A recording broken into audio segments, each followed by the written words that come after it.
So now we will be visiting the Bach Museum in Leipzig, a museum dedicated to one of Germany's famous composer, Johann Sebastian Bach.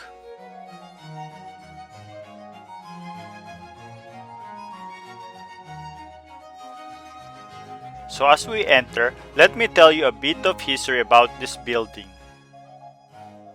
It is formerly known as the historic Boss House, one of the oldest buildings on the square outside St. Thomas Church. In Bach's day, it was the residence of the Boss family, affluent merchants and close friends of the Bachs. The Bach family lived just across the street in the old St. Thomas School, which was demolished in 1902. Remnants of the 16th century front building include the twin-aisled Renaissance entrance hall with its impressive Tuscan columns and the portal with its Romanesque arch. In 710, the building was acquired by Georg Heinrich Boss, manufacturer of gold and silver products, who has the house turned into a prestigious Baroque merchant's residence. The lateral wings and back building were newly erected at the time. The facade of the front building was adorned by two-story bay windows.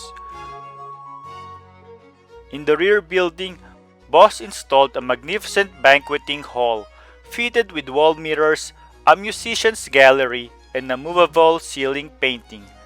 This hall is used today as a concert hall.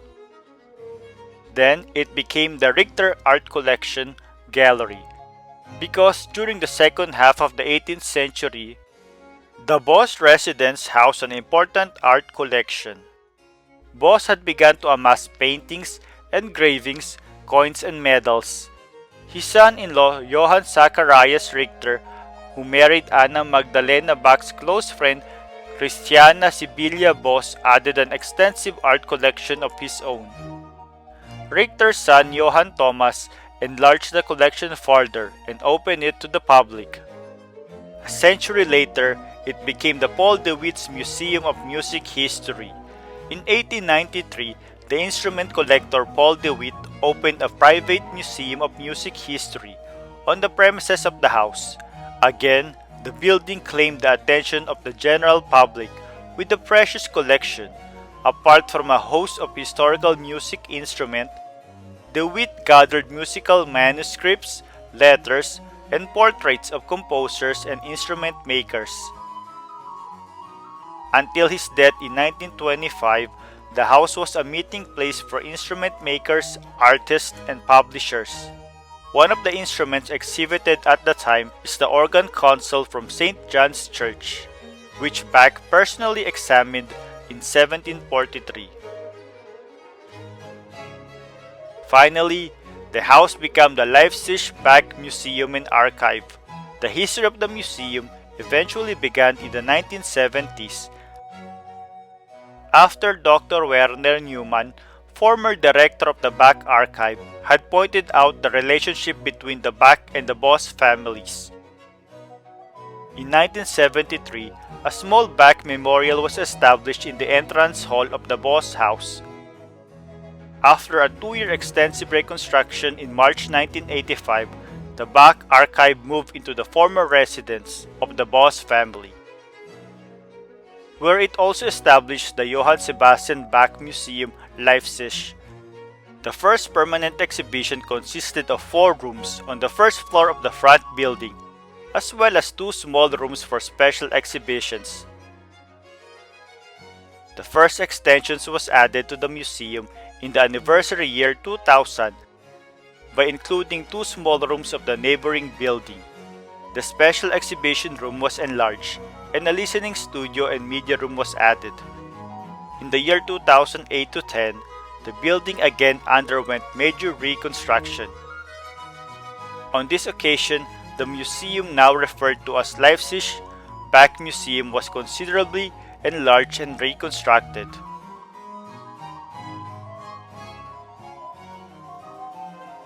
A single-story annex with the air-conditioned exhibition rooms and a small pleasure garden has been added to the south wing at the back of the Baroque courtyard. The 12 structure exhibition rooms are dedicated to the life and works of Johann Sebastian Bach, his family, Bach's research, and other topics. So as we explore the museum, here are some of the things we saw.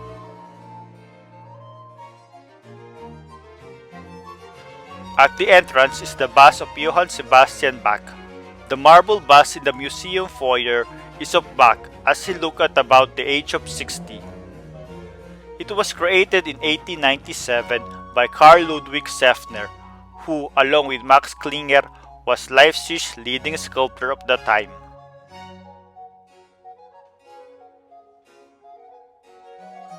Then there's the Bachs, a family of musicians. Among the musical dynasties of the Baroque, the Bachs assumed an exceptional position. For more than 200 years, members of this family shaped musical life in central Germany. The family tree is the center of the exhibition room that provides insight in the family of musicians and their compositions. Bach compiled the family tree itself. At the age of 50, he created a series of short biographical notes on 53 male family members. The next one is his favorite instrument, the organ, the centerpiece of this exhibition. Bach appreciated no other musical instrument as he did the organ. He composed numerous works for organ, which today still count among the most demanding literature of this instrument, and was considered the most renowned organ virtuoso of his time. The console was part of an instrument made by organ builder Johann Scheib. He built it for St. John's Church, which stood on a cemetery just outside the city center.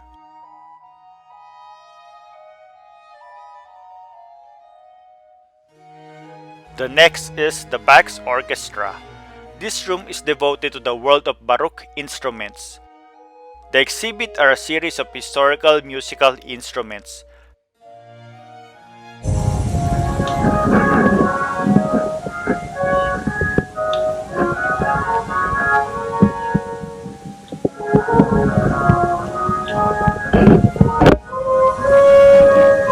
Throughout his life, Bach was deeply interested in the way instruments work and in acoustics and the problems of tuning.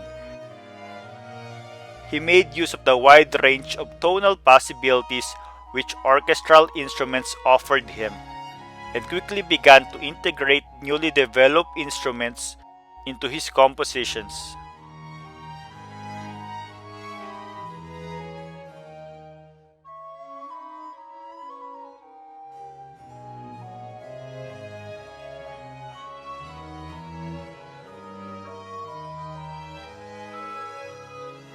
Then there's the chest from the Bach family home.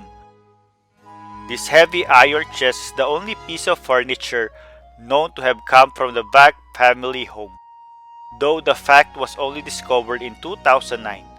The chest stood for many years in the Meissen Cathedral Museum, where it was used as collecting box for donations. It was only when a particularly observant visitor recognized the painted symbols on the inner lid as Bach's monogram that the full significance of this impressive piece came to light. Bach and the Music Court.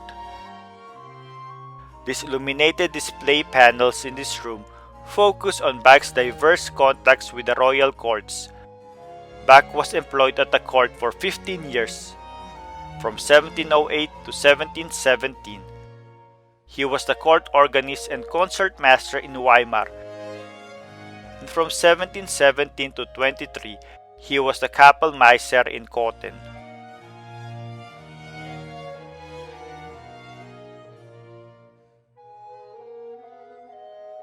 The next is Bach in Leipzig. When Bach accepted the post cantor of St. Thomas in 1723, a new chapter of musical history in Leipzig began. For 27 years, he shaped musical life in one of Europe's main cultural, scientific, and economic centers. The cantorate of St. Thomas was one of the leading musical positions in Germany, and St. Thomas School was one of the most highly sought after training centers for young musicians.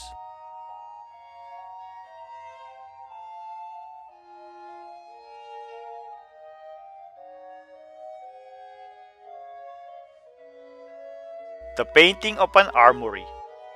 The painted wooden panels depict weapons, items of armor, drums, and other military equipment. This large painting dates from the first half of the 18th century. It is one of several surprise finds discovered behind a wall between two offices when the museum was being renovated in 2008.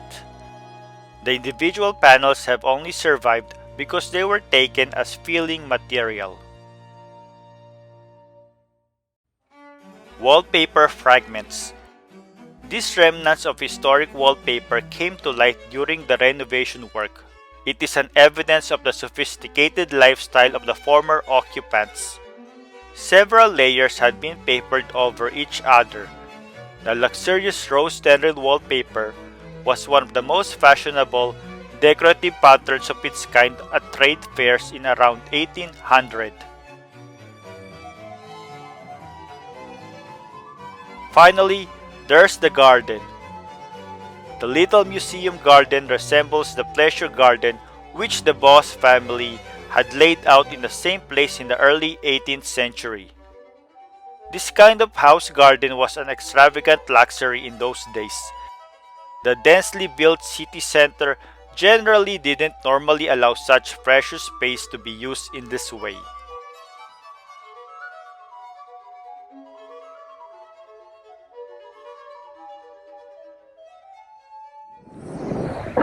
We just finished exploring the Bach Museum, and since our artistic energy is at its peak, let us create some personalized mugs.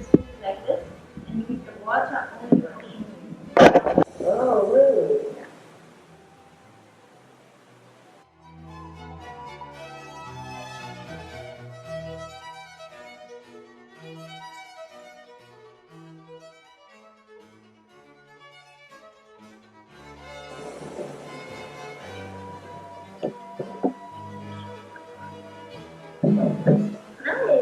Wow. Very good. You can really do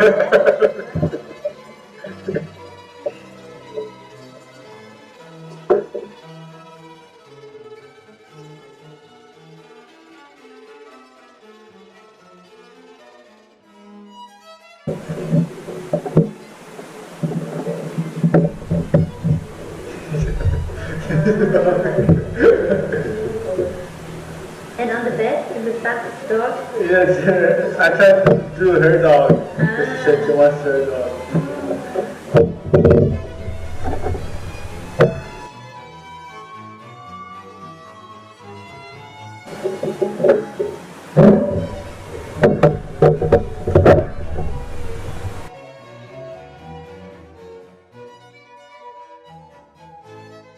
What? Yeah, why do they Yes. And we have the coffee cups because of the coffee cantata. We wrote the coffee cantata because coffee was very popular in that time already. They were certainly drinking a lot of coffee. Yeah. And riding with the feather, of course, because he was also riding with the goose feather. And it's just easier to engage in something like this than really making music that feels spontaneously is way harder. That's true. Yeah, and it's, you could maybe, but it's hard when if you don't know how many people are coming, if they stay for long or not, it's very hard. Then it could be loud too. Yeah, for sure. I mean, often when we have kids programs here for school class, we also make not really play music, but we get to know instruments. So we pass around a couple of instruments and look at them. So that's it for the Bach Museum in Leipzig. If you want to know more about the St. Thomas Church and the life of Johann Sebastian Bach, check out the description below with the following links. Alright guys, until next time, don't forget to hit like, share, and subscribe. Bye!